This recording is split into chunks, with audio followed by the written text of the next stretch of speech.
Assalamualaikum warahmatullahi wabarakatuh. Salam sehat semuanya. Masih pada video hitung-menghitung ya. Jadi di video kali ini saya akan membahas tentang cara menghitung taksiran berat janin, berat badan janin. Nah, secara umum persalinan pervaginam atau persalinan normal dapat dilakukan jika memenuhi tiga faktor yang ini, diantaranya power. Power ini lebih ke ibu, yaitu his atau kontraksi atau mulas ditambah kemampuan ibu dalam mengejan.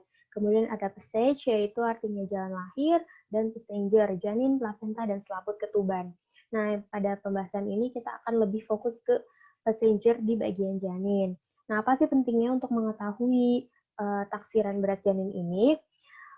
Tentu sangat penting banget ya, karena berat janin yang berlebih atau memang berat, dikatakan besar, kadang menjadi kendala bagi penolong, seperti nanti terjadi distosia bahu, lahir macet. Itu kan memang kalau bayinya di dalam besar, kemudian jalan lahirnya kecil, itu pasti akan menjadi masalah.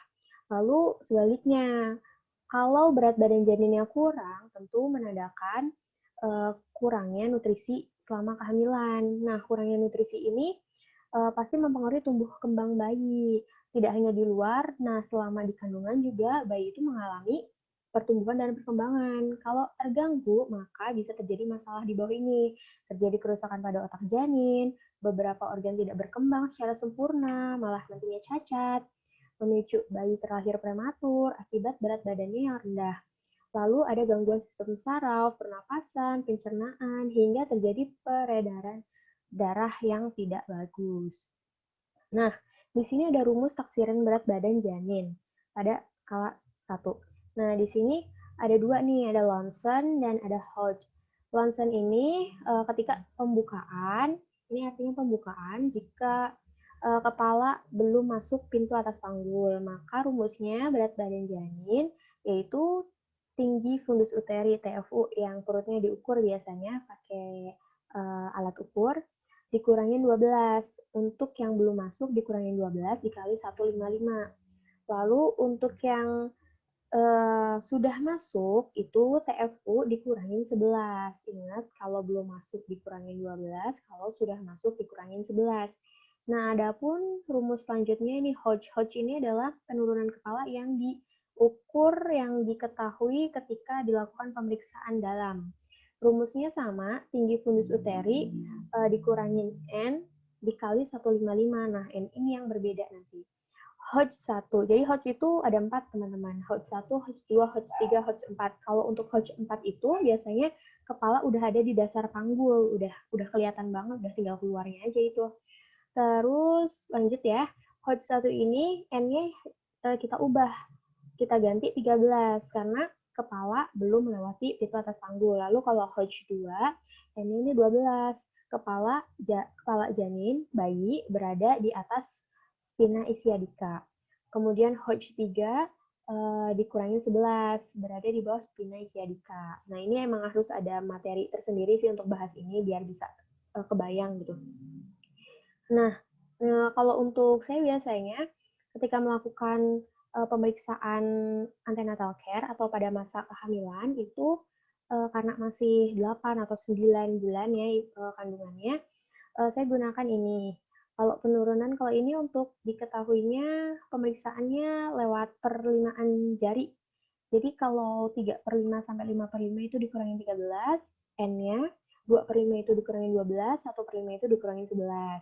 Jadi ingat depannya aja nih, 1, 11, 2, 12, 3, sampai 5 ini 13. Nah, ini ada contohnya.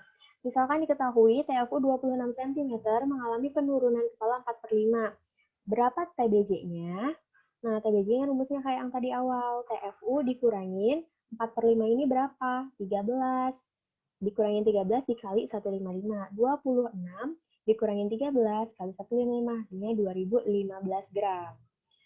Lalu ada contoh lagi ini. Bila diketahui TFU 30 cm, kepala berada di Hodge 3, berapa TBJ-nya? Sama rumusnya, hanya Hodge 3 tadi berapa? Hodge 3 itu 11. Tadi kalau Hodge 2 itu 12. Nah, ini TFU dikurangin 11 dikali 155, hasilnya 2.945 gram. Nah, teman-teman sebenarnya harus diketahui juga, kita harus tahu, berapa sih, berapa gram, berapa kilogram berat badan normal pada bayi baru lahir. Nah, ini yang harus kita jadi patokan ya. Jadi kalau yang pasti gini, kalau untuk normalnya itu, sekitar berkisar 2,5 gram atau 2.500 gram sampai, 3. Kalau sudah 4, bayi lahir sudah 4 itu termasuknya udah besar. Dan biasanya mereka yang, bayi-bayi lahir 4, 5 itu, memang jarang ditemui, yang lahirannya secara normal atau vagina, pasti melalui operasi sih. Ya, ini, untuk taksiran berat badan normalnya dan jadi gini, rumus yang tadi itu kan memang hanya untuk taksiran kira-kira, jadi memang tidak terlalu akurat untuk, menentukan ketika bayi lahirnya. Bisa berbeda bisa, tapi ini hanya sebagai kira-kira saja, taksiran saja gitu. Nah, kenapa sih? Karena ketebalan dinding abdomen setiap orang itu beda, setiap wanita itu beda. Ada yang perutnya tebal, lapisan kulitnya, ada juga yang tipis. Nah, ini, sangat mempengaruhi juga. Lalu ada karena pola makan setiap orang juga berbeda. Nah, ini nanti masuk ke, cara penyerapan atau metabolisme nutrisinya.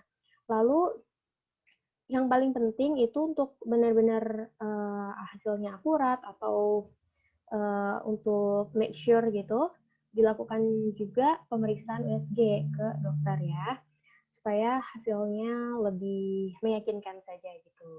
Nah, tadi sudah bahas ya. Jadi, sekian saja video kali ini, semoga bermanfaat. Jangan lupa share, comment, like, subscribe videonya. Terima kasih banyak.